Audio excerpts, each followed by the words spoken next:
Oh,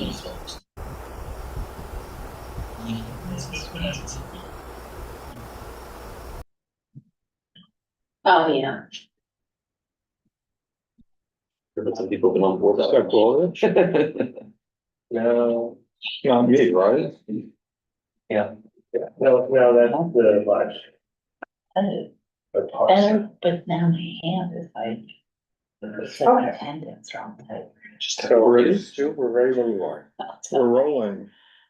So welcome to the June 4th, 2026 meeting of the Public Safety and Sanitation Committee. My name is Stuart Desser and I am, by the winds of mysterious fate, chair of the committee.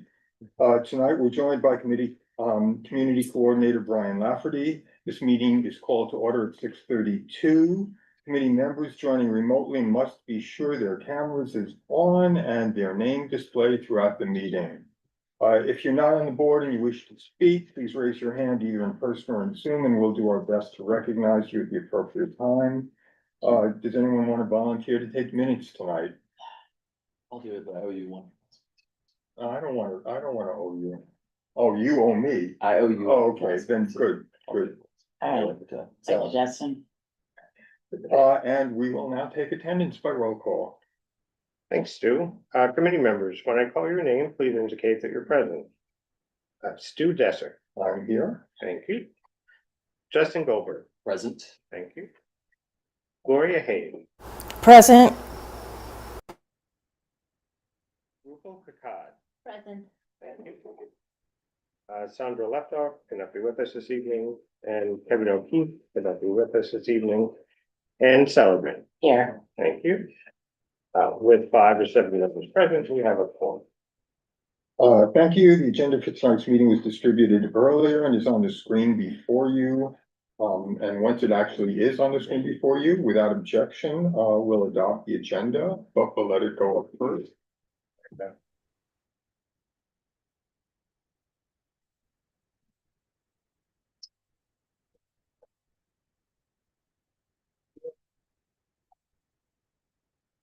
Or I can just read it.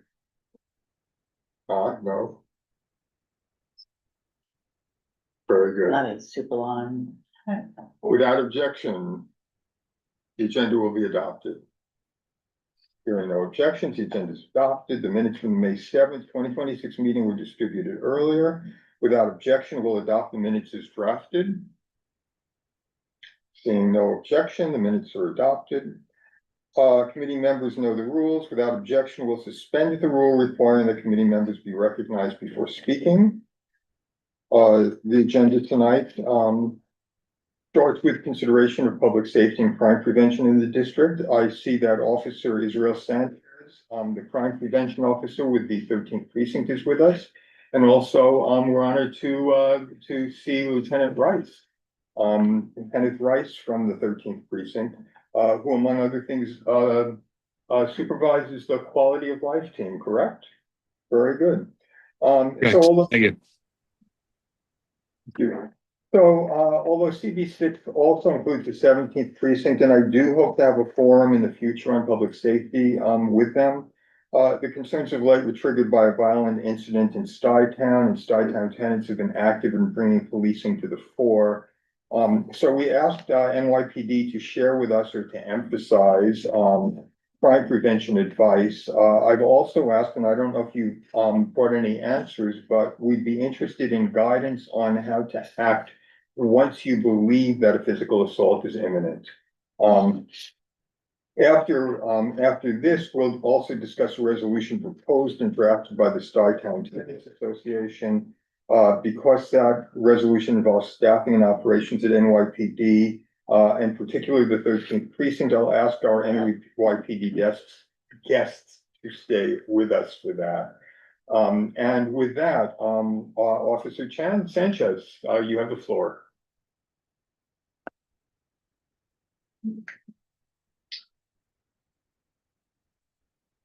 Officer Sanchez. Does not look like he's here. I think he might be driving. He's a little distracted right now, it seems. Do you mean Santiago? I'm sorry. Which You mean Santiago? Santiago? I'm sorry. I was like looking for Sanchez. I apologize. I'm happy to meet everybody. I Good missed evening. I'm sorry. Can you hear me? Yes. Awesome, awesome. Um, so what's the first thing, a topic that you guys want to go into? Crime prevention, or is this something? I know you guys were worried about assaults, right?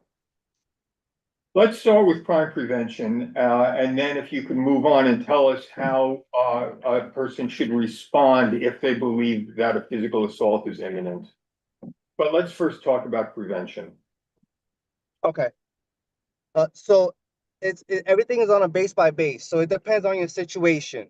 If Stuytown is having assault, a lot of assaults, I would say,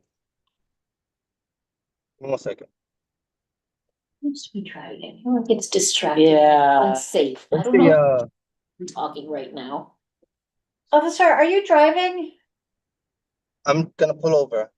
Give me 1 second. Yeah. I know, right? Yeah, so I'm like, I really don't think he should be answering anything right now.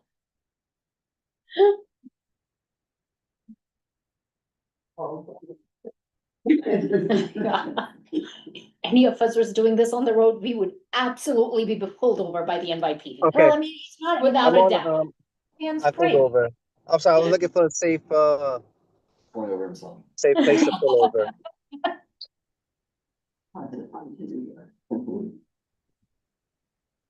Okay. Okay, So, speaking of crime prevention, it depends on your situation. If we have an assaults in a certain area with the Q team and the help of the 13th precinct, or whatever location it is, we help address those situations.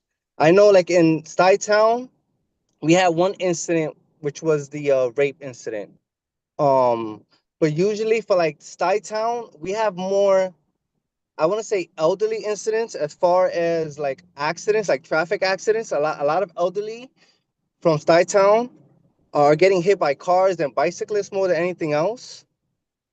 And I would say package thefts at Stuytown is really a concern. Um, so like in those things, I would team up with public safety from there and speak about how maybe we can, as far as package thefts, maybe have a location where we can put the packages, or maybe like I try to advise anybody that's gone through package theft, just to let them know, like, hey, if your package are being stolen at your location, to maybe get a PO box. They have a lot of Amazon drop off centers. Amazon also offers I don't know like how the contracting works with them, but if it's like an Amazon issue, definitely they do have like these boxes that you can set up at the residential. I don't know if you want to contact them and see how that will work out. Like And a as far lock, as traffic, like a lockbox kind of thing, sound like a lockbox. Yes, ma'am. Yes, man. They do have that. I don't know if it's like contract based, based off how much packages go there. That's something, you guys can look into. I can help you guys look into it. Um, is there any area of concern other than that rape situation? 'Cause I know you were well, saying assaults, but let's let's talk more generally. It doesn't have to just be Stuytown. Um, but we can speak generally about crime where someone may be physically threatened. right. So that goes into personal awareness, which I always stress. I know a lot of people, when they walk on their phones, they walk with their headphones, and it also it's just that person. You can avoid so much if you just keep your head up, and like, let's say the future attacker, the person that's looking for vulnerability, or the person that's like, stalking you or looking at you, like, okay, this person might be weak, this person's looking at their phone, this person's not even looking at me. Those are the people that get targeted the most, I would say. But if you have your head up high, you go into you go into where you have to go to, and you just glance over. You don't have to stare at anybody, because I feel like, depending on somebody's emotional state or mental state, they can be triggered if you like just looking at them. But if you just glance over just to let them know that you know that they're there, a lot of the times, you can tell by their body movement or the way they look at you that you have this feeling like, okay, maybe I should cross the street. Maybe I should enter a store. I know Town. I don't mean to bring up Town, but I just because this meeting was about that in the email that I read. But like in Town, I know like people go into their buildings and they let people in right behind them. Sometimes you don't know who they are, but I feel like if there's somebody that's been living there for 20 years, you know who's in the ins and out of your building. And I know that Town has like the direct contact, like right there from the intercom to public Yeah. safety. So if you Yeah. feel like there's somebody following you or going to go into your building, even if it's for you or for a package or for stalking somebody else, maybe you can always press that button for Town. Like, hey, I'm sorry, there's somebody following me. Can you just have security come and just check out the building? Or just don't go in. You press it. You see the person right behind you. You step back, let them go in. But I always say it's about being visual, being up, being alert. Um, and I always say it's like a based situation. Like it has to be different situations. Like every situation is different, but for the most part, it's definitely being visual and seeing the signs. You can definitely see if somebody's coming towards you. I know like 14th Street, Union Square, we do have a mental illness. On 13th side, 9th side, 6th side. Um, and we do have homeless conditions and stuff like that. You sometimes you don't know what they're gonna do, which is the mental illness, or the you don't know. Sometimes you don't get those signs, and just out of nowhere, you know, they can hit you or push you or whatever the case is. But definitely, if you're looking up, you're being visual. At least you can cross the street or go into a store or something like that, or call 911 right away. Even if you just get the feeling, hey, somebody's following me or whatever the case is, you can definitely call 911. Okay, we have a couple of comments or questions here from the committee. Go ahead. Yeah, Officer Santiago, thank you for your time. No I problem. was wondering with Town, when you go into the actual buildings, where have you heard, or like in your experience, what are kind of, I think like maybe the danger zones or the places that people are the least, are most likely to encounter an incident? Because, there's you walk in and there's that first layer, and then you walk into to the next doors, and then there's the elevator, but like then there's kind of corridors, or where do you find is Mhm. the spot that's tends to have the most incidents, and how to So most mitigate? of the at Stuytown specifically. Yeah. Okay, so I see you got the little lobby before you go into the little the corridor before you go into the lobby. I would say because Stuytown is full of cameras. I mean, that place is locked down with cameras. Great cameras. I work well with Stuytown security and they've helped us a lot. I would say the stairway and inside the elevator because there's if somebody wants to do something, they're not gonna care if the camera's there, but they need time. Yeah. And Okay. the best area to get time, at least away from everybody else, will be the elevator, especially if you're alone in the elevator or in the stairs. Yeah, stairs don't have any cameras, like at least in my building, stairs don't have any cameras. Elevators do have cameras. Like elevators do have cameras in the building I live in, but yeah. I went in last week and the door was wide open to go in, like the delivery, So when somebody else. somebody's moving in or out, they do leave the doors open. That's the thing, right? Like the only time I've seen in my building in Stuytown when the doors are open is when people are moving in and out. So there's moving Right. trucks and they're actually moving in and out. But other than that, I've generally, like for the most part, they've not been open, at least in my building. I have to say, I mean, I'm not in Stuytown, but I have seen delivery guys, they prop the door because they are making multiple trips with packages. And then sometimes it gets closed and sometimes it doesn't. Yeah, and in my building, at least I haven't noticed that. The only time I've noticed is when I've actually seen somebody moving in and out. Because when I see the door open, it's usually, I'm doing laundry or something and I've seen somebody like go in and out. But I do have a comment about something you said. I think you're absolutely right about being vigilant and being aware when you're walking the streets, because there have been many, many times when oftentimes I work in Midtown and I live in Stuytown. So oftentimes on a nice day, I'll just walk home, right? Instead of taking the subway or whatever. And there are many times that I've felt like I feel like I'm being followed, right? So initially what I'll do is what you said, like I'll cross the street. And because I'm not on my phone, I'm not listening to the music, I'm not doing any of those, I'm just like walking and I'm just looking around. Yeah. I enjoy the city. I'm experiencing the city instead of just being on my headphones or Yeah, whatever. And there are times that I'm like, okay, this person has been behind me for like 3 or 4 blocks now. Okay, so I'm just gonna cross the street over here. Do they also cross the street? Okay, I'm Yeah. gonna walk or turn this way. Do they also turn this way? And after that, what personally I have done so far, and tell me if this is an okay thing to do or not, is I'll just call up my husband or a very close friend or somebody like, hey, I know we're supposed to meet at such and such time, and I know I'm not there, but I'm on this street, and like I'll give my exact location. I'll be like, by the way, if you see me, I'm wearing this, and this, and blah, blah, blah. So when I say certain things, whether I'm calling my husband or my friend, they know something like Yeah. they know that's a clue. Something's up. Something's up. So then they'll be like, if I'm not there within within the time frame that I'm supposed to be there, then they'll be like, okay, this was the last call I got. Yeah. This is what it was.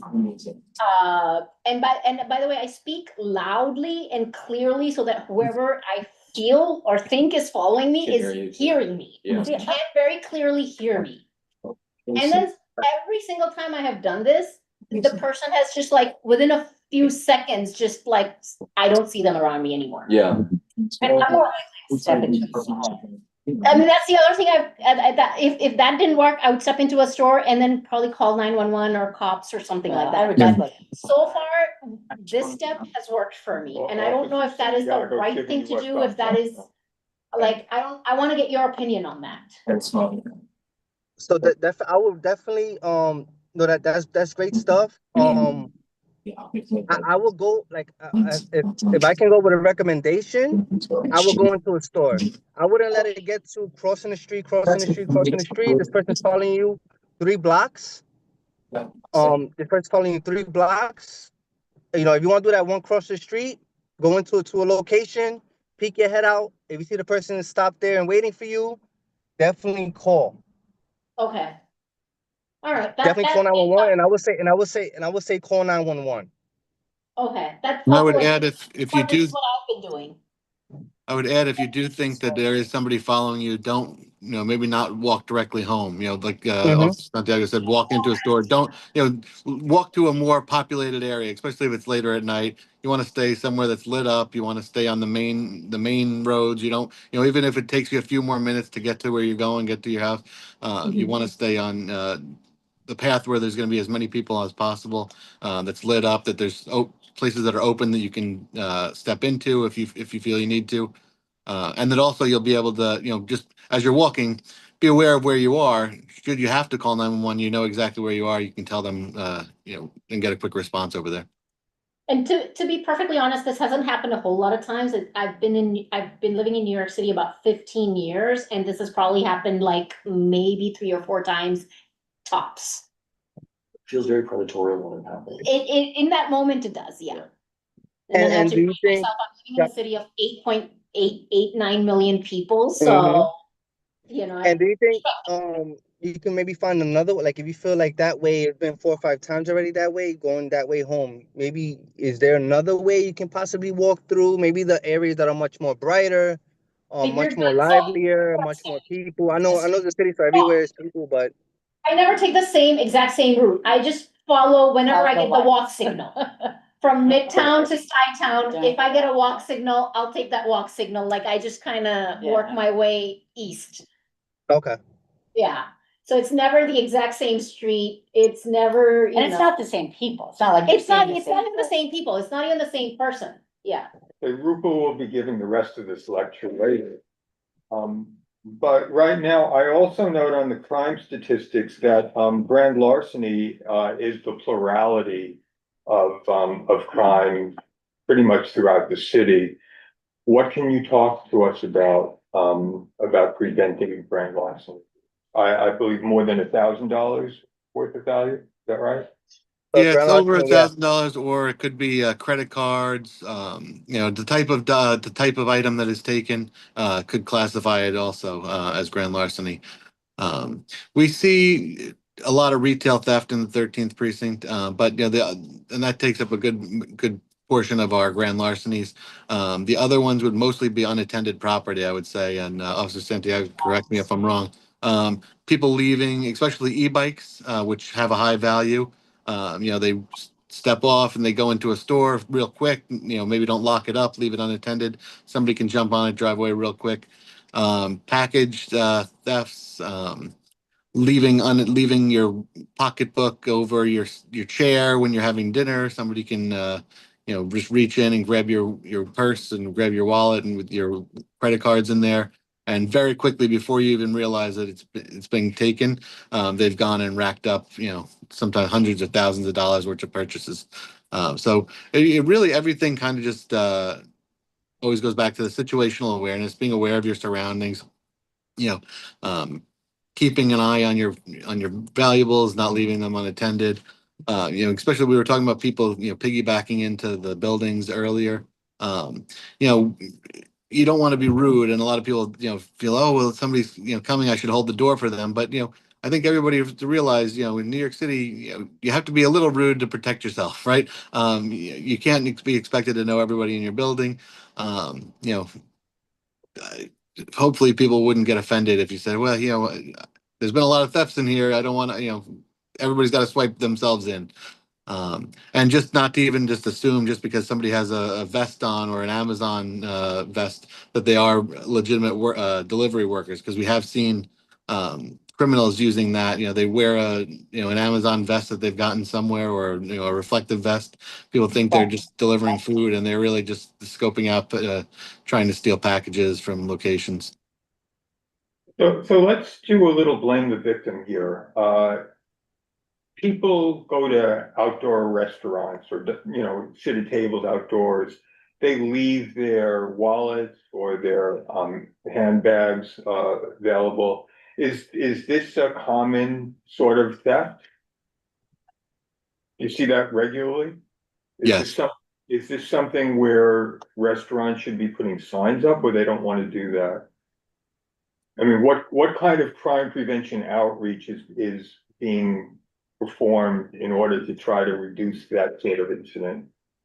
So I'm sorry, LT. So I go to these locations like bars, restaurants. I usually go by complaints that I get, but our more frequent locations, as far as bars and clubs and restaurants, I go to those locations, especially if they serve alcohol.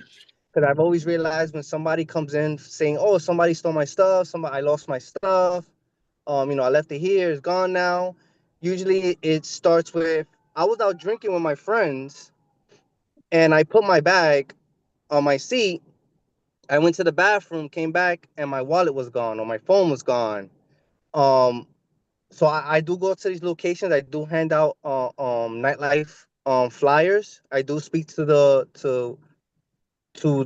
employees. I do speak to the managers. If they allow me to, I do put them up on the in the bathrooms or behind the bar, where usually it says like credit card only, or like stuff like that, where somebody would look. I'll have them put it there if they would like to, because it's I can recommend something, but if they don't want to put that up, they don't have to. And do you feel that businesses tend to resist this because it doesn't feel like the right sort of publicity for their That's what I was thinking. business? No. Most of the places I do go to, they do work well with us, and they do appreciate that I do stop by, because I don't think anybody of business wants that kind of attention at their establishment. So they do, that I do have, like, the ones that I've dealt with. Most of the time they do appreciate that I stop by and let them be aware, like, hey, you got this going on. And then, I can work my way, like, okay, well, we've been having some issues. We already got 3 reports of like pickpocketing, or like, this stuff going on. And then I try to bring the right units to come and help out with that problem if it's a one particular person. So, grand larceny is up in the 13th precinct, 15.6% from 2024 to 2025. What are we doing? What can we do to try to mitigate that?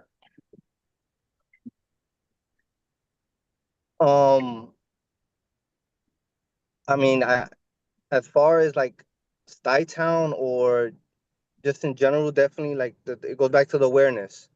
You know, keep your property closed because a lot of these reports is on unattended property. So definitely, you know, keep your property closed. I know a lot of people that like to go to the parks. We do get them from the parks as well. People leave their bag, they go take a photo, they come back, their bag is gone or their phone is gone or whatever the case is. So definitely very public common areas. So it's That guidance, definitely just property. and Rupal, I have a question, and I don't know if you can answer this or if this is more of a question for Town security. But are there certain buildings that are more, that have more theft of packages and stuff versus others? Because, and again, I'm speaking only for myself, like, so not the rest of Town or whatever. I've been living there since 2011 and I've had literally one package that went missing in 15 years. But I know it's a problem in Town. Like, I've heard a lot of friends and people who live in Town say it. So are there certain buildings that are more prone to it, where there's certain buildings that just have this happen more? Or have I just been super lucky and only had one package gone missing in 15 years? No, I don't think it's a particular one particular building. I think it's all around. I don't think it's one particular building. Okay, Maybe order as much as some people do. maybe. Yeah, off the top of my head, I can't point to any particular building. Okay. go ahead. I have a few different comment response slash questions. If we get bored, we'll let you know. Go ahead. So in connection with the ability to directly contact public safety from the lobby, there's a button that you can push. However, more often than not, if you push that button, you will simply just get buzzed in by security. They don't ask you what's going on. So they've now created a potentially more dangerous situation by buzzing Right, could be the anybody. person who's following you in or whatever it is. So my request would be if the 13th precinct might be able to have a conversation with Town security and sort of train them on best practices when that button is pushed, because more often than not, if I'm pushing it, it's because I want to talk to the public safety officer immediately and not get buzzed in. And so then what happens is you get buzzed in and you cannot recontact them. You try to recontact them, it's busy, you get a busy signal. And so now I'm in a situation where I cannot reach them. But is this a recent change? Let me. Well, I think, to be honest. Allow me to just, it's a little unfair because we don't have the Skytown security people here. On the other hand, the public safety officers were not allowed to be here by management. Okay. But their answer would be and has been that although they can't speak to any particular situation, often they recognize the person who's pushing the button. And so they don't have to have a conversation. They buzz them in because they're a known person. I can't defend that or argue one way or the other. I'm just telling you that is the answer that they sometimes give. And I understand that, but I'm hoping that the 13th precinct might be able to share what best practices or better practices may be with, since there is, we hear that there's a lot of collaboration between the two and there's a lot of reliance on that collaboration. So it would be helpful if the public safety could actually respond. Okay, and before you go on with the rest, Yes. Gloria has her hand up. Yes. I have, I think, a few questions. I'm going to start with, maybe it's the easiest. I'm interested in what the most common crimes affecting the elderly are. Yeah. So I would say scams, phone scams, credit card scams, ATM scams. I would say those right now are one of the biggest. Um, you know, we've been getting. I may be wrong, LT. Maybe assault, but I would say more scams and like fraud and ATM scams, check scams. Yeah, I would There's agree. mostly scams. Historically, most of the elderly crimes we see are the scams. You know, taking advantage of maybe people's unfamiliarity with computers, or representing themselves as calling from their bank, or saying their computer has a virus, or a relative has been arrested, and they need to send money. Unfortunately, we see it all the time, and a lot of times people are scammed out of significant amounts of money.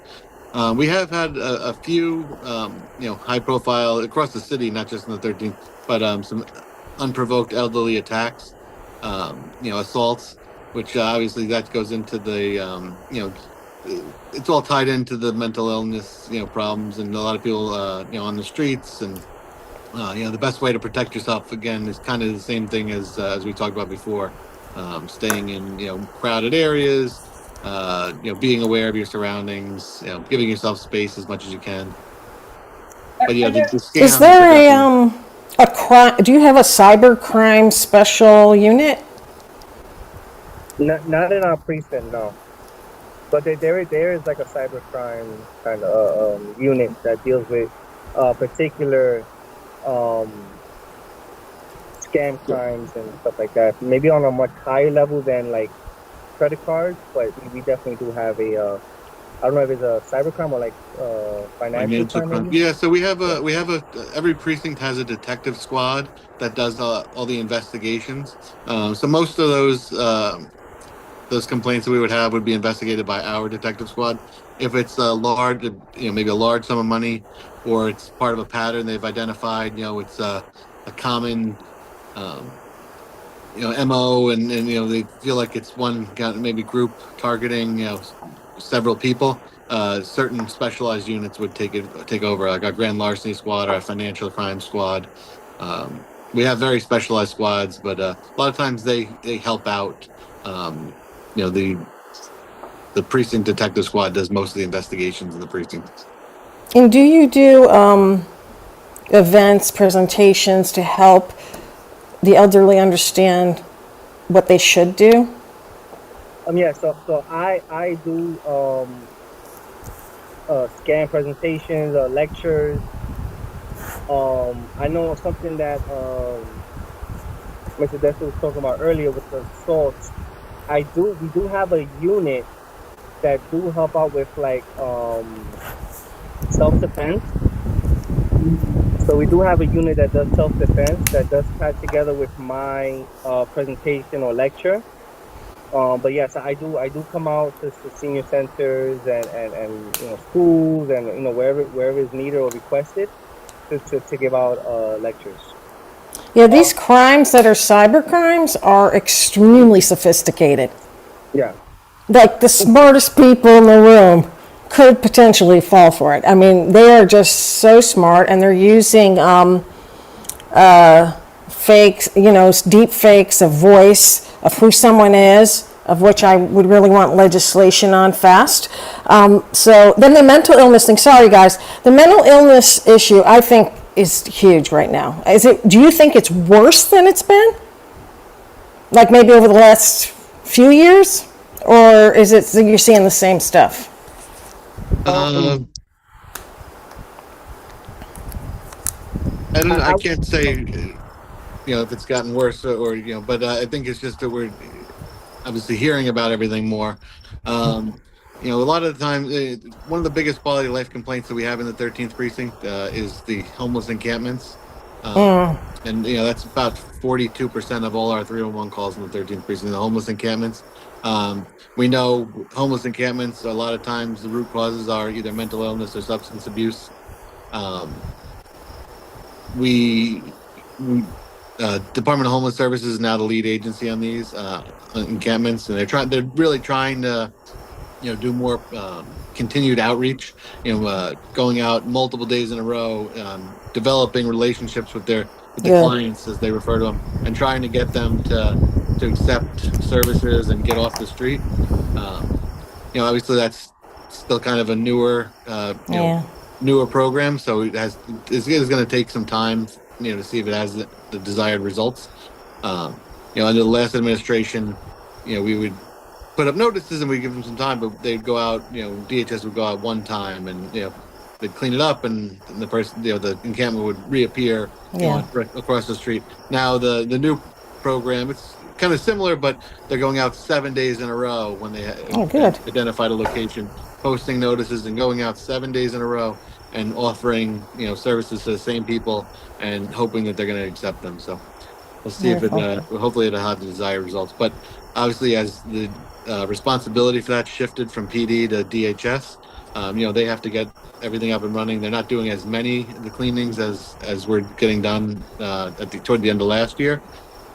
So it's a little bit slower, but we're hoping that it's going to ramp up as well. Thank you so much, both of you. While- Thank you. while Get their questions in. I'm gonna interrupt, but first Susan Steinberg's had her hand up, so go ahead, Susan. Wait, Susan, we have to mute you, I think. Asked him. Yeah, I can. Thank you very much. Can you hear me now? Yes, we can hear you. Okay. I would like to hark back to a point that Rachel made a few minutes ago. Management is always telling us that they follow NYPD best practices. And she asked you a question about what the best practice would be for security to follow when the people buzz them. I have lived in Stuyvesant Town since 1980. So I've been there a while, and I've been living there through various management companies and owners. And for the first several years, despite my being a recognizable tenant in my building, if I had to buzz, I was always questioned, who are you? What apartment do you live in? And what do you need? Did I leave my keys at home or whatever it was? And that has not been the case under the current management. And I think that's really a safety issue, because a tenant with a key card and a key wouldn't normally buzz security. If security is being buzzed, I don't care if they know who they are. There's probably know who we are. There's probably a reason we're doing it. And the fact that they immediately buzz in instead of finding out, which often happens more than once, that's a safety problem. Thank you. And Rachel is shaking her head in agreement. People know that. But you won't surprise you. Go ahead. Recent change, because I haven't buzzed security in a while, but there have been a few times when I've forgotten my card and I have buzzed security. And like Susan said, I was asked, do you live in the building? Yes. What apartment? I would tell my apartment. Do you have your key to get into the apartment? Yes, I have my key. I just don't have my card. And then they would buzz me in. Again, I haven't buzzed, I Maybe you haven't should try forgotten it my on the card way in a home. few years, so I kind of am interested in when that change was made. You should Was try it- that on the way home. Yeah, I See might what try it on the way home then. Rachel, you have more questions? No, I think Susan is asking if they might respond about what best practices are, and we haven't heard a response. I've got a really quick one too. So I don't know. I can't speak for Stuyvesant because I don't know their guidelines as far as buzzing people in. On a professional security, I would say you don't know, even if you know the person, you don't know their situation. You don't know if they got evicted, they're not allowed back into the building. You don't know. I mean, you don't know. It could have just happened, and somebody's being let in, and you're not supposed to. But I also don't know their guidelines, so I can't speak for them. But if it's something that you guys are concerned about, I would say definitely let the Stuytown security know. And then if you recommend hey, maybe this and this, or maybe speak to NYPD to see if they can help you. If you give them recommendations, hey, maybe speak to NYPD and see if they can help you fix this or whatever the case is, then I'll be happy to help and give my recommendations for sure. Yeah, Okay. I would also agree that I don't know how that would be in anyone's best practices to just buzz without, blindly without knowing what the reason for being buzzed is. So that's something that, obviously I encourage the residents to, voice their concerns about that to management, and we can also have some conversations with the management over there as well. And maybe they're not, maybe the management isn't aware that, certain officers are just buzzing rather than reaching out. So we can have a conversation with them as well. Thank you. Okay, David online, you are allowed to unmute now. David? Hi there. Yeah, going back to the encampments, I live on 16th Street. A number of the co-op buildings, we've been emailing one another.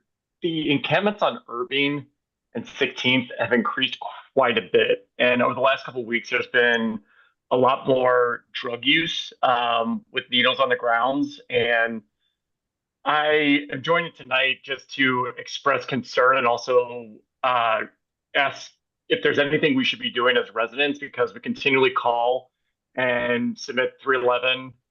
Sometimes when there's a bunch of needles, 911 will even we'll call 911 because there's Washington Irving across the street, so kids are all over. There's the beginnings nursery school next door. Is there anything we should be doing as residents? Because it has definitely, I would say, over the last couple of weeks as the weather started to warm, it's got the numbers increased quite dramatically. Yeah, Lieutenant, I saw that too this morning. There's now under the scaffolding, the sidewalk bridge at Con Ed.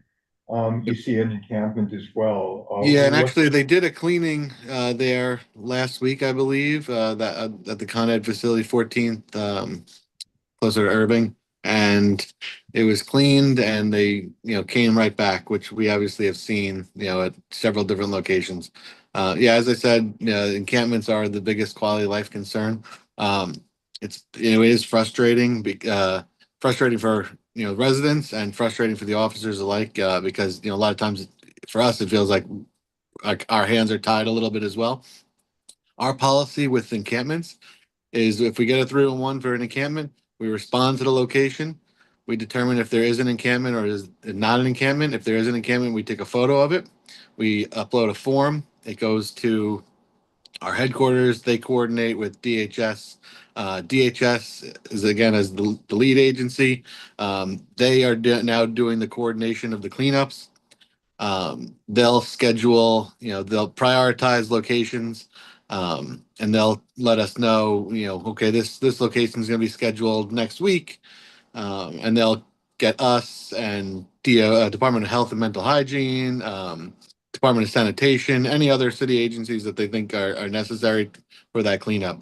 But the actual scheduling of the cleanup is not, we're just the kind of middleman. We let them, we're obviously on the ground, so we let DHS know where these encampments are, and they're prioritizing them for scheduled cleaning.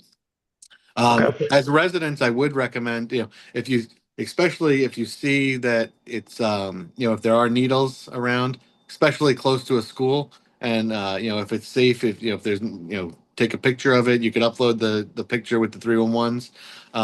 There's certain situations where DHS will classify something as an emergency cleanup. The presence of needles is one of the criteria. If somebody's tied into, electrical, if they have any unsafe structures, near a school would be one factor, and that does get flagged. And if we see those locations, I will also send like an additional, flag to our encampment team just so they can work with DHS to prioritize those cleanings. But as I said, they're still getting everything up and running, and they're not doing as many cleanings as they were at the end of the last administration. So we're hoping that that'll ramp up a little bit. Okay, and just for the record, Beam Living was invited to join us. We did ask them to send their public safety representative here.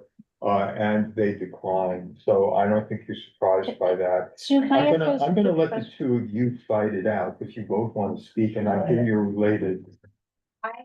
To respond about this question about what to do about encampments, because what we have found useful is, in addition to reporting to 311, you can then take your 311 report number to your city council person or your assemblyman.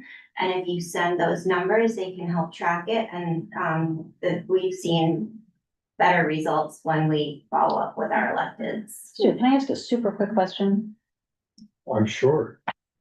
So going back to what you were talking about scams, and you mentioned ATM scams, are card skimmers, is that an issue in the 13th district and 13th precinct? I would say I've seen maybe 2 cases of that, but no, it's not common in our area. I would say more down like Chinatown, Soho area, I would say it's more of an issue. Around our area, no. And when I say like ATM scams, it's more of a bait Right, and people getting switch kind of tricked, thing. Yeah. Yeah. So it'll be like a person, usually elderly, put in their ATM, puts in their card. Somebody's there watching them, sees them put their pin in, and when they put their pin in, they drop like money behind them, like, "Hey, is this yours?" You know, while they're doing that, they taking out money, or when the person takes out the money, they have them. They trick them doing that. Look back, and they end up taking their card. Right. So the No, person I've just seen that. grabs. It prompted the question. Yeah, No, no anecdotally, problem. I agree with Officer Cindy. I've only seen a few skimmers. You know, not to say that there aren't more out there that we just obviously haven't been discovered. You know, I always want to use reputable ATMs and obviously keep aware. You know, look at your credit card statements and make sure you're not seeing any unusual activity. So I think what we hear is that a lot of crime is preventable simply by people behaving better, being more aware and conducting themselves in such a way that they don't leave themselves vulnerable. Is that fair? I would say so. Yeah, I mean, you always want to make yourself as hard of a target as possible, right? You know, we all live very busy lives. It's very easy to get swept up in everything going around you, but you're just by looking around and not being distracted. We never want to blame the victims, obviously, but there's things you can do to minimize your chances of being victimized. Right, I do want to blame the victim and not in a harsh way, but my thought is that, and we see all these advertisements, I get emails all the time from my bank and from a number of entities on how to avoid a scam. Yet people are still scammed, so it sounds like that's a real weak spot that we have to focus on. I know you have a question, but I wanna, you had earlier, Officer Santiago said that you give self-defense classes. Am I correct? So I don't. There is a unit that I get in contact with NYPD that do self-defense, basically like lessons or like lessons based on my lectures. So yes. So but there is a unit that does it. Is this physical self-defense or how to behave? It's both. So it's physical. The 2 officers that I've worked with for the 3 years now that I've been in crime prevention. Um, they will come to my lectures. I'll do my lecture, and then they'll piggyback, giving out scenarios. They'll have them people come up, and then they'll show them how to do different maneuvers, distance and stuff like that. That'll help minimize injury or kind of like get away enough to go run into a store or to call 911. I took a class that was co-sponsored, I think, by the NYPD and Carolyn Maloney years ago. So that's something that elected, or maybe it was Kruger. So I'd like to sometime in the relatively near future, bring those people in, on Zoom to communicate with the community, and we'll have a larger forum for that. Well, you know what? I would say I haven't done this. It's a good thing it's good to get the like physical awareness of the things you have to do. Like like just hearing it is a tenth as valuable as actually doing it. Yeah. So I'm not sure having a presentation is all that valuable, honestly. Because I think if we have a presentation, then people are introduced to it and then they can take it to the next step with I it. think it might be more valuable to point them towards resources where they can actually take the class. Rachel? I would like some guidance or instruction or best practices on piggybacking, because it's very important and prevalent in our neighborhood, and it often feels very confrontational. And it can get very confrontational when you say, I'm sorry, I can't let you in. So I'm wondering if there are things that we can and should be doing to kind of de-escalate, but still also not allow the piggybacking, because I find it really complicated. And can I add if you're able-bodied or not? There's a Yeah. difference. I think that's correct. I think that's a very difficult situation, and it's easy to say, don't let somebody in behind you. It's very difficult because we're human beings and we wanna, this may be someone we know. And we just don't remember them very well. So that is a cultural issue that I think has to be ingrained in people. Or we actually feel unsafe and we don't know what to do. Mhm. It's the piggyback, it's the piggyback itself, or it's the fact that the response to piggybacking, I guess. Yeah, that people get upset, I mean, it feels sometimes like it's racial profiling. It really raises a lot of issues, like I've been spat at, I've been pushed, shoved, so it can get very confrontational. One suggestion, because we, at work, we had the same thing where like, they're also always supposed to scan in, and, one way I always get it, is I kind of like blame the, like, oh, Right. it's the association, the management. Right. But if it's someone up to no good, I am a 5'1" elder. Well, I They mean, can push me through. Yeah. I mean, I My guess assessment. it's also, the Yeah. other thing is just like step back and say, look, I'm not gonna let you in, but, I mean, and I'm not saying, I mean, obviously that's an inconvenience, but if you feel unsafe, again, it's sort of the same as stepping into a store. It's like, take yourself out of that situation. Generally, what I do, I just avoid the situation, right? If I don't wanna be in that situation, then I avoid the situation and I don't go in, but I'm looking to the professionals to see if there's any other best practices or guidance about what to do with the piggybacking, since it really can be very Somebody spat on complicated. me, I'd be in jail. No, I definitely Yeah, I mean, it's understand. uncomfortable. Yeah, I think, it is hard to say to somebody, we're, just as human beings, we want to hold the door open for the person behind us, but it is hard to say that. Like you said, if it's possible and you notice somebody's nearby you as you're walking in, then don't go in first, step aside. You can even Yeah. pull out your phone and pretend you're, texting somebody and let them go in first. Um, you know, uh, Management, I mean, I don't know if they'd be willing to put up signs, but that's something maybe we can talk to them about, not allowing the piggybacking, because then you can kind of point to the sign and say, hey, look, management doesn't want us letting anybody. You would think that anybody who lives there is going in for a legitimate purpose, wouldn't get angry, because they have a shared interest in public safety in their building. If somebody's getting angry, maybe there's a reason why, because, they might be going in there for another, a no good reason. So. They might also just be insulted though.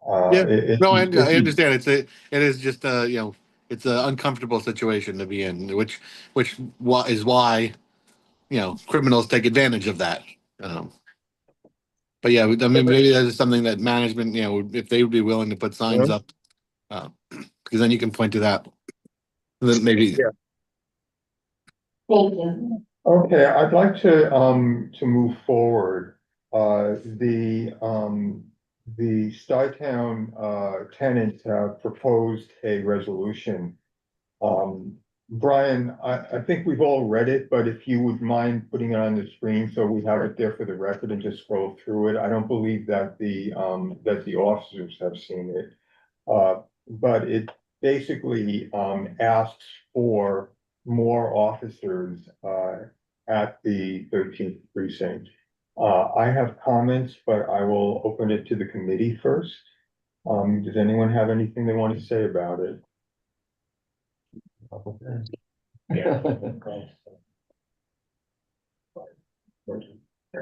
on, officers, Brian's gonna make it larger. Can you read it? Yes. Okay, I'm sorry I didn't provide it to you in advance, but let us talk about it here meanwhile. Have you all read it here on the committee? Yeah, actually though, a while ago. I confess. Did you have any comments? When it says more officers, I was a little confused about, is it asking for reallocation of officers into or hiring more officers, which would then increase the NYPD budget? I was unclear of that. My understanding is they're looking to hire more officers. I mean, they want more officers at the 13th precinct. So the resolution doesn't say we want NYPD to hire more. It just. Yeah, that's wants where more my, 13th. my, Well, that's where the that- uncertainty or confusion or my like vagueness was. Yeah, because I thought it was actually specifically sort of at Stuytown. Yeah, so but does that So- mean that so- they're just gonna ask for, let's say, a neighborhood or an area that where the crime has been going down, maybe reassign some of those officers to the 13th precinct or areas that are safe, leave those officers there, but then hire more, which then goes back to all the debate we had in the past year of more NYPD versus using like resources, yeah. You know, Gloria, please, go ahead. This is a really good opportunity to ask the officers, is it true that you're only 60% staffed at the 13th precinct? And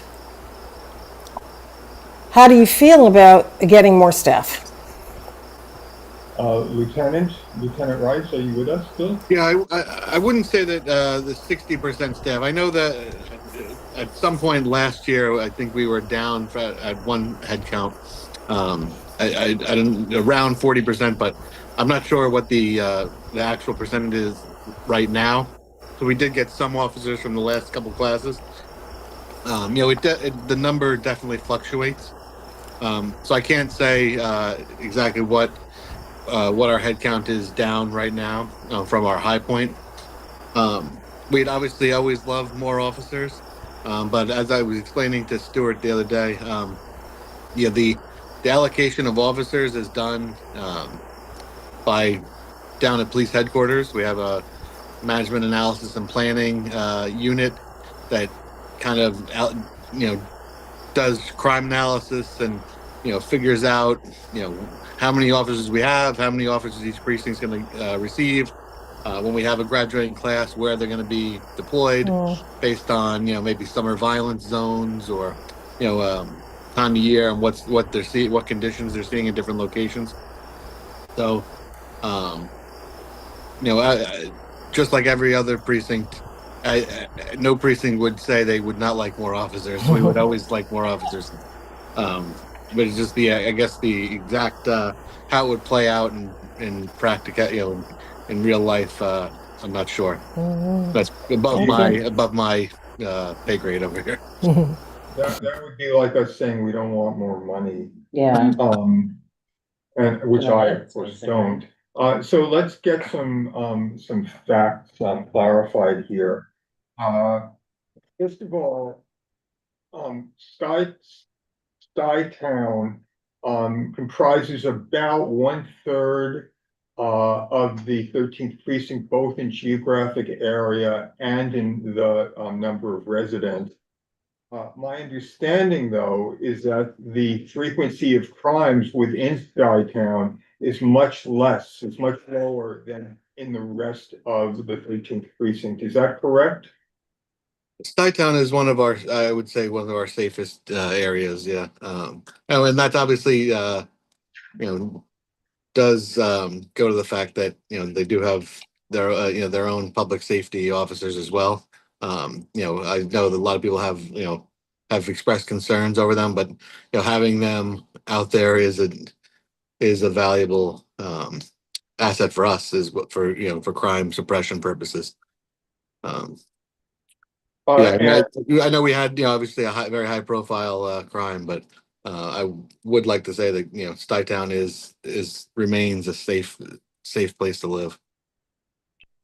And as far as we know, and certainly as far as I know, NYPD does not normally, it's outside of exceptional circumstances, patrol private property. Is that correct? Yeah, generally we don't. I mean, obviously, when we get calls for service, we're going into Stuytown. The 20th Street goes, you know, right down through Stuytown and Peter Cooper Village. So obviously, we're going, you know, around the development a lot. You know, just because of how many residents there are, you know, we do get, you know, calls for service. You know, not all crime related, but you know, somebody who's sick or needs an ambulance, you know, we respond to those jobs.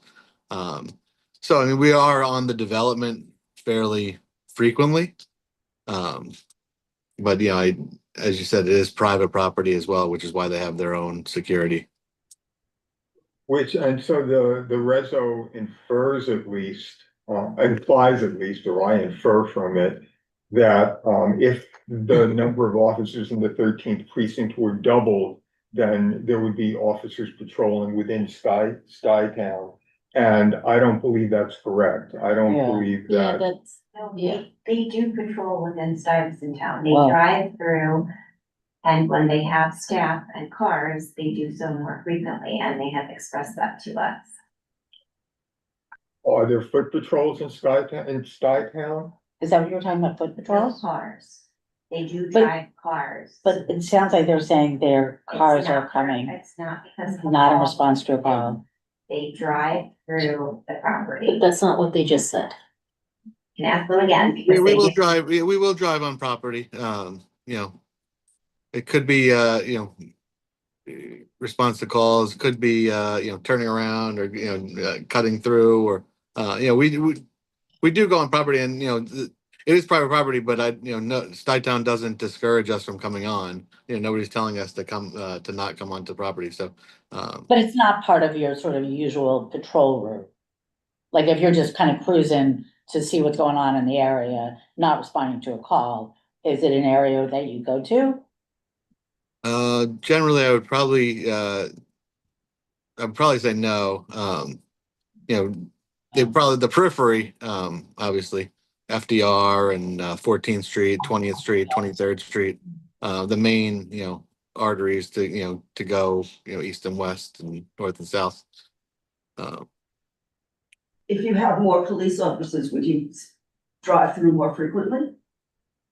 I think it would definitely have to talk to, you know, Stuytown about, you know, would they want to, you know, I know some people would love us, you know, to have more presence there, and I'm sure there are other people who are probably not on this call who would not want to see us there as well. So, Yeah. yeah. Doesn't seem like that's gonna help a whole lot. Go ahead, Justin. Yeah, so what were, do we have any more info on what the comments of our local politicians were and how, because they all apparently came out and supported this, but I wanna know Yeah, if their because what are they gonna perspective is- say? No, but like, did they elaborate on that or like, is it just go for it? Yeah, that wasn't made very clear on, yeah. Cause I wanna hear what I mean, like, kind of their thoughts are. If Kristen, you know, Senator Gonzalez was for it, 'cause I know she was. I think in fairness, we have to ask them. Yeah. Yeah, But I mean, in fairness, what are they gonna say? No, I'm not in favor. I mean, it's Yeah. like, no, and I don't like apple pie either. I mean, So I just wanted Cause I think they connected with, that's my understanding is it's some Stuytown residents and Senator Gonzalez spoke, so. yes, I have no doubt. they have different forums. Go ahead, Rachel. Well, I will say that the genesis of the resolution was at the behest of some of the electeds, asking us to please come to Community Board 6 to get a resolution, asking for more police, so that they could then use that when they were trying to negotiate the budget. I see. And so that's really where all of this started, was that they specifically asked us to go get a resolution so they could use it in their budget. Although that's a city council issue, not a, Well, yes, It's not exact- state. Exactly. Yeah. Exactly. I would like to so hear, that's not I'd question. like to hear from them about that, honestly, because if that's something that they're, that they suggest to them, it's, I'd be glad to invite them. Yeah. We can have a meeting, this has raised a number of questions, and I think we can have a meeting on that. I just wanted to continue to, drill through the resolution a little bit. The resolution talks about, authorized level of staffing. The way I read that is it seems to suggest that there is an authorized level that was set years ago, and now that we'll take the number 40% as real. Now that there's 40% fewer officers, the precinct is operating at less than the authorized level. My understanding, though, is that the authorized level is the level that's simply authorized at that moment. Is that correct? There's nothing, the NYPD has not said that at every particular precinct, this is the ideal, the optimum number of officers. And, we're now staffing at a percentage of that. But is that correct? And if that wasn't clear, then I can say it again, and I can blather it even worse. No, I understand what you're saying. I'm not 100% sure exactly what goes into the the analysis done by OMAP, which is the planning and management analysis and planning office that does the the allocation of officers. I would guess that it would be obviously as the head count of the entire NYPD shifts, they're constantly readjusting the allocation of officers to each precinct. Okay, Susan Steinberg, go ahead, please. Wait, we're gonna unmute you. Go ahead, Susan. Okay, thank you. Shortly after the incident at Stuyvesant Town, I went to a 13th precinct meeting, and the Lieutenant Rice, I'm not sure if it was you or somebody else, was talking about the fact that they had lost a lot of officers and they were down as a result. It didn't sound all that,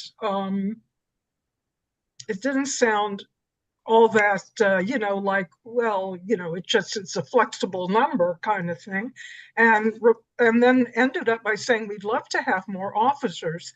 And in point of fact, the electeds wrote to the commissioner, Tisch, on behalf of the community, because they recognized that there was a need there for additional NYPD officers. And frankly, even if it were just NYPD patrol cars going through a few times more a day than they do now, I think that would be a form of deterrence. Thank you. Isn't Virginia on the public safety? Is she? I don't know. I could look it up. I'm rather disappointed that you don't know it. I know it's not even, I know it's not in DC or. Oh, okay, I know that, that's the, tenants group would have liked to have a resolution now and would like a budget, statement now, but I don't see us being any place near prepared to do that. Go ahead, Justin. Oh, we don't go ahead at all. No, go ahead. I was also gonna say, because I know you brought this up too, I tend to agree with Susan with the idea of, there is a deterrence factor. I also think it'd be interesting to get a little bit more data on the correlation between increased policing and deterrence. So if we can find that, because, you know, I tend to be in favor of more policing, but I do think it's important to not to think it's a potentially solution. I know, and something you mentioned as well, is that like, it's not always a perfect correlation. So I think maybe given a little bit of time to get comments from our politicians, as well as research about what actual correlation there is and whether, you know, how it informs everything. I'd like to go that route. I think we need to be more informed here. Yeah. And I think, we Yeah, so I would sort of support that. We have a precedent this year where we had a resolution prepared by the families at Salk.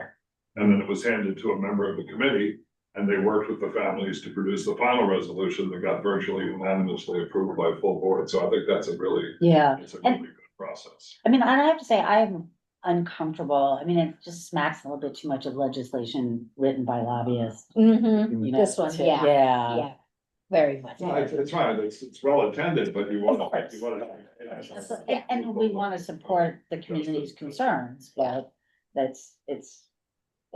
okay, so I don't want to take anyone's time up anymore on this issue tonight, because we will harass you much more thoroughly in the future. Officer Santiago and Lieutenant Rice, before I thank you very much for joining us, is there anything else you want to share? And no is an okay answer. Thank you for having us. Always happy to engage with the community. Thank you very much for. Yes, thank you for having us. We appreciate it. So it's appreciated. So what we'll do, and we'll write in the future and express what our plans are. I would like to again combine different policing issues. So I would like to hear from the self-defense lecture, even if all it does is encourage people to take the physical class. I think we'll raise more issues about crime prevention than we have here. We will once again invite Being Living.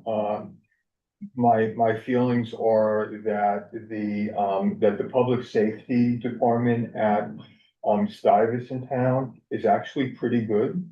It's led by two former police officers. By all accounts, they have a very good relationship with the 13th precinct. You also have a campus that has emergency call buttons. Despite the issue of tailgating, you do have access control. The public safety department not only gives lectures on or classes on crime prevention, but I've learned recently that they also have self-defense classes. So it is not a skimpy operation. There may be some deficiencies that need to be addressed. And I think we'll move there, but this is also not just gonna be about Skytown. I hope we'll bring the 17th precinct in as well. And we'll have a much deeper discussion, maybe with researcher. Anyway, that's enough of my bothering. Thank you both very much, Lieutenant Rice and Officer Santiago. And No problem. next time, officer, I will say your name correctly. No, it's okay. If I don't, you can mispronounce my name because everyone does anyway. What do they say? Mostly dresser, Oh. but sometimes dessert. Google prefers dessert. So we'll move on, but thank you both. And you can No stay problem. with us if you want, but I promise we'll bore you.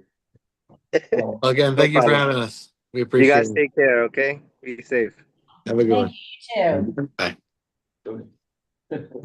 Thank you all.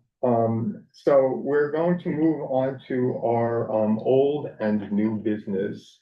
Can I say one quick thing? Of course. So, in the Business Affairs Committee, we've been talking about, community impact plans that are, things that cannabis, dispensaries have to, create and presumably do, to support the neighborhoods in which they are located. And, we're we're taking it seriously. And so we've been talking about things that we think would be good for them to do, that where there is a need in the community, and sponsoring a self-defense class might be a kind of a good option for that. So I added it to my list, so Very good. something to keep in mind. We will keep that in mind. We're not going to discuss the right of publicity tonight, I don't think, because Gloria and Justin aren't ready, but they will be after the summer. They promise, and they're very enthused about this. We will, Gloria. Can I just make one comment about it? So clearly there's a bill passed that is just about intimate fakes, right? And then they have one, this is in Congress, and then they have that one on, that's actually protecting artists. So I did check in with Kristen Gonzalez's office today, and I just said I would follow up with Katie next week on the one that we're trying to do, which is that we own our biometrics. So I think there's a lot going on now in this area. Even in Congress, there's a lot of bills coming out, so it's a good thing, but we have to do it right. So thank you. That's all I wanted to mention. Well, Gloria, I wanted to ask you though, do you think that we have a role, even at state level, when there's so much federal attention that seems to be actually moving in this direction? Well, the problem with federal is that there's somebody who leads federal who wants the AI companies to have anything that they want. Yeah. So I think, for me, I think it has to be worked from every angle. Like anything that you want to get done. You need as many people working on it as possible. Yeah. And it's more likely to pass an important one regarding protecting our biometrics on the state level. And these are bipartisan issues, like people are getting on board in that way. So I actually think we have to go at it from every angle. And I hope we do. Yeah, Justin. There also might be things that are specific to, our district or to the city. Are there? There might be, I don't know, but like maybe there's certain topics or issues that are specific to, that we might want to be, that we could nicely. So right now I'm anticipating in September we're going to go back to the sanitation forum that we following up from last month. So I'd like to anticipate doing this in October. And that sounds like Gloria's fan, right? Uh-huh. Uh-huh. Okay, so two other issues. One is dog guardians acting badly. I use the term guardian legally, actually dog owners. The issue in the note, it's actually three discrete issues, I think. One is dogs in food stores and elsewhere where they're prohibited. One is dog feces left in the street, and one is dogs off leash. Ryan's going to just put up what would you call it, a flyer from the New York State Commission on Human Rights, correct? There it goes. And you begin to see the complication for food stores, for instance, just to say no. In New York, if somebody tells you that their animal is a service animal, you get to ask two questions. Is it because of a disability, and what work or task does the animal perform? And anybody can ask these, it's not just like I can ask that, or is it like a restaurant owner? No, that's the someone who's a proprietor. Okay, so I can't just go like, Hey, what's with the dog? Whether you go into the food store or you go up on the High Line, and I put this question specifically to the Parks Enforcement officers. There's nothing that can be done. So this may be a matter for legislation. I don't know that there's any kind of enforcement that can be done. As long as this is the position of the commission. So that's open for comments, but if there are none, how stupid. So as far as the disability goes, and again, this is, I haven't had a chance to look into this, but my understanding is disability could be something as much as simply as emotional support, Yeah. which is Hmm. very easy to just fill out a form and get and do. So a lot of people like, and I know people who've done this, just get an emotional support type thing, which basically because They just want it. they just want it. And there are people who may legitimately need it, but it's very like, it's one of those things It's like that is. getting ordained. And it's not a form, I mean, it may be a form on an airplane. But Yeah. if you're going to a food store, there is no certification. Yeah. There is no, So, yeah. you don't need a note. Yeah, And so all you have to do is say. just say it's an emotional support. And that's it, you answer your question. So I think that we can, we should probably bring in, the Department of Health, which is your bailiwick, but we don't mind stepping on your toes. And the human rights, people, because there's obviously, a need for some degree of mediation. The next issue is dogs off the leash. This was raised as a safety issue. Justin is one of the miscreants. Oh, I don't think so. You letting me off the leash? Show does not. So it's not something that I have experienced personally.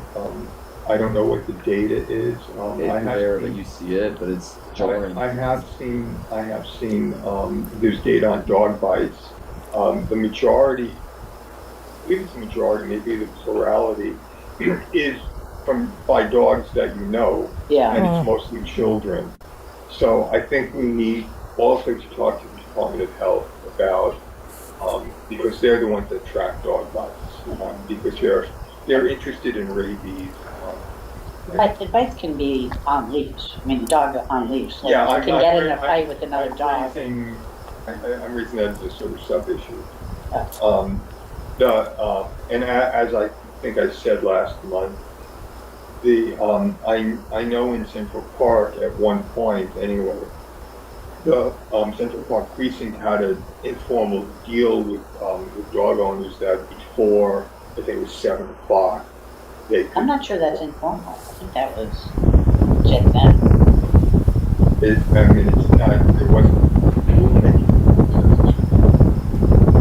But anyway, so I think we can explore this, but we need to do it sort of step by step because there's several issues. The last one is dog feces left in the street, and I think you all saw the scoop package of acts. Not particularly harsh. It just says, put bags out. In areas where it's a serious problem, we'll try to enforce it. Yeah. I don't know if this is to what you're planning, but the length of the leash also, so people have those. Oh, yeah. Oh, yeah. They are. Those like, yeah. And they're thin, you can't see them. Yeah, and they're so long, especially on a New York City small sidewalk. You could be on one side and the dog could be on the other side, and yeah. So, yeah.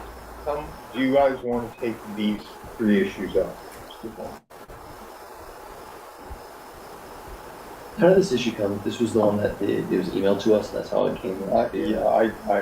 I'm purposely not sharing the source just because I don't like to introduce bias. But yes, and we should hear more advocacy. And also that's to say, like, again, data, like, what is the numbers of this is happening? I mean, that's kind of like, I know you feel strongly about this, like, data informed decisions about, like, what, because again, like, something that it could be an important issue, but like the dogs off the leash, how often does that even happen? Versus, I think the issue about poop on the ground, like, that was a big issue earlier this year during the snowstorms, and so, I want to reference you where there's, like, real, potential impact. And there was, I think that the letter writers noted that 311 complaints were up about dog. We can do research that. So. Yeah, but I mean, I feel like the dogs off leash that never the only dogs you see off leash in my neighborhood are like, they're like 20 years old and kind of moving like that. Like, it's just not, it's not an issue. Or just go kind of a strange, like I once saw like a therapy, like a kind of a strange guy with his dog off leash. It was like the one time I've seen it, Yeah. like it's. I feel the bigger issue is what she pointed out with those super long, super thin leashes that are really hard to see. So where do you wanna go with this? Again, I see these as three discrete issues. Yeah. Right. I think that the disability, issue is one that we can certainly take up. We can take it up, but can we have an impact, given that it is, it's like a state, you I know, think it's a issue? city, Is not the human rights, is that not state, or is that I city? believe that, Brian, the commission was a city commission, isn't it? Oh, Yeah, well, this flyer is from CCHR, the City Commission on Human Rights. There is, there's a state division. of And Human Rights. it's an administrative rule, as far as I know, it's not it's not legislation. So it is something we could take up. Now, we're the public safety and sanitation, so decide that it's not within our realm. Feelings? It's really weird when none of you have like essentially said. Okay, we'll table it for tonight, and we will take an opportunity to look it up, and we will invite some advocacy, and we'll move on that. So the last, I mean, I kind of feel like the dog food problem is the same problem as the tailgating problem, right? The, whatever, back, you know, whatever you call it, when you go in after somebody. Piggyback. It's like sort of the same problem. It's like, you know, like sort of how do you confront somebody, right? And it's just, it's an awkward situation. So, I mean, it's a cultural thing, right? And you don't even have the shared. you and I, remember the days when there was no such law. I do indeed. And you used to step in stuff a lot.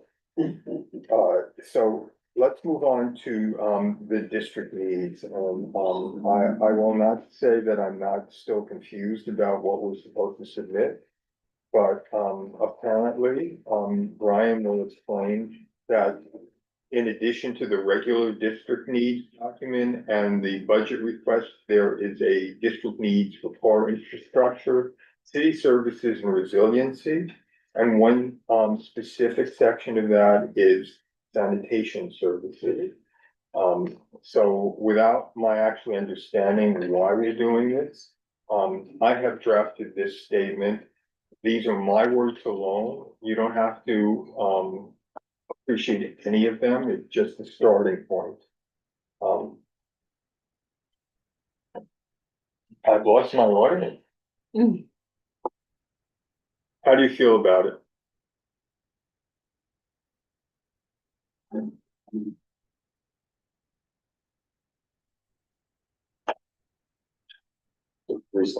I think it looks good. I think it looked good. I'm sorry. It looked good. Yeah, I think it was solid. Get an A+. That's what I'm doing it for. Yeah. It's basically a follow-up to a couple of things. It's a follow-up to last month's discussion where we heard what our community-based organizations were interested in. And it's my own concern about the lack of data. And Justin's sort of initiative, which I think should be taken further, to actually try a campaign. Because as a number of people have said at the last meeting, it's a cultural issue in the city. And so I think that if the community board, for instance, combined with sanitation district 6, and we agreed with the community-based groups on certain strategies, which might include both publicity and summonses, that we might make some progress. So I know that last month you asked for the flyer. How was that received? Like, what was the feeling about like that type was that something They, I don't know that we had a specific discussion about that, but, did we? I mean, we showed the flyer. And I think people liked it, but, we didn't really go in that direction. There was quite a lot of energy. okay, I mean, just in general, like, does not like specifically the design of the flyer, but like the conceptual idea of the campaign. Like they asked for it, or they- We just didn't go there. Okay. We were more focused on things like DSNY collecting directly from the, baskets that they were hoping that they Yeah. could buy, or that the bid already put out. There was a good degree of dissatisfaction with the quote, better bins, which, as I discussed here, they felt were not maintained, and probably couldn't be maintained. So, I don't know if Brian, are we supposed to take a vote on this? Or just a sense of affection, for the writer who's sufficient? Ideally, yeah, A sense of affection. I mean, you could take a vote, We could but just ask people. if there's consensus, I don't. I have one quibble, which is that we talk about being supporters of containerization. I in fact am not. Can you say Anne isn't? Why am I not? Sure. Because nobody has answered the question, and I have asked this of many people at DSNY and others. So, okay, my building, 63 apartments, should have one of the big bins that sits in the street all the time.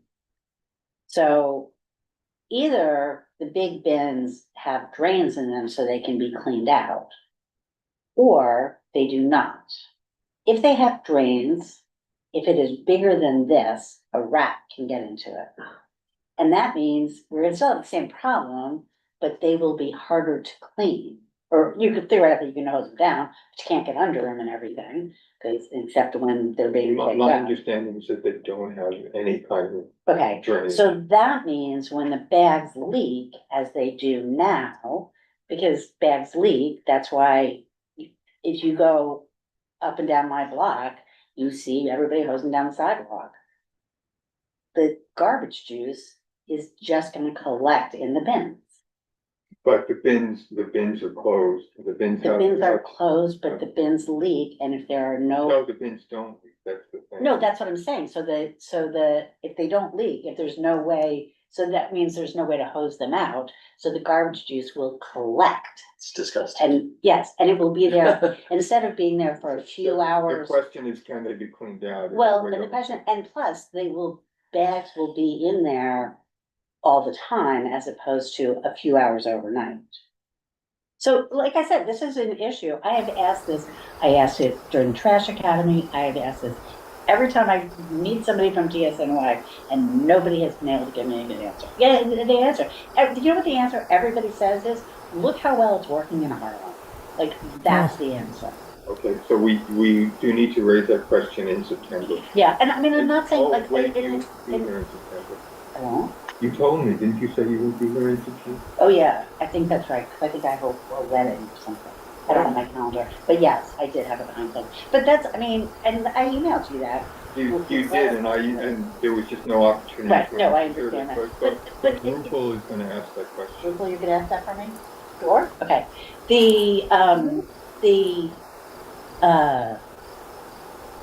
I do agree with the sentiment of this overall, but that was something like our support for this, is like, well, gotta at least voice the concern. Can I make an observation? And that's I not make, even talking- Wait, I'm sorry, Gloria, just one Oh, last go ahead. thing. It also does not deal with the issue of, bus stops, city bike stations, parking spaces, like, et cetera, diplomatic activity, loading zones. Can we say, let me find the words, that we,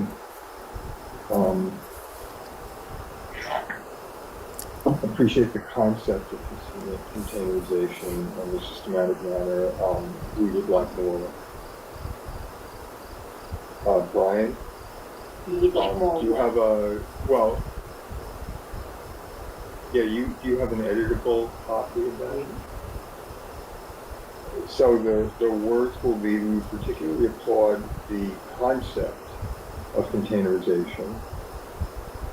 Just change, like plumbing to the concept of, and the systematic manner by which DSNY is piloting the initiative and inviting communities to adapt. For But you don't have to put it all in there. I just want to say, I can't say I wholeheartedly agree with how it was written before. And now I'm fine. And doesn't like it. Yeah, well, Daddy? it's not even that I don't like it, it's that I have this like really basic question and no one has been able to answer it. Okay, So, so we've made you happy now, correct? well, but, about this, but not about containers. That's as far as we go. As good as you get. I'm McKinsey. Is there any other, are we all good with this? Yeah. I wanted to make a kind of a bet with you all about the containerization.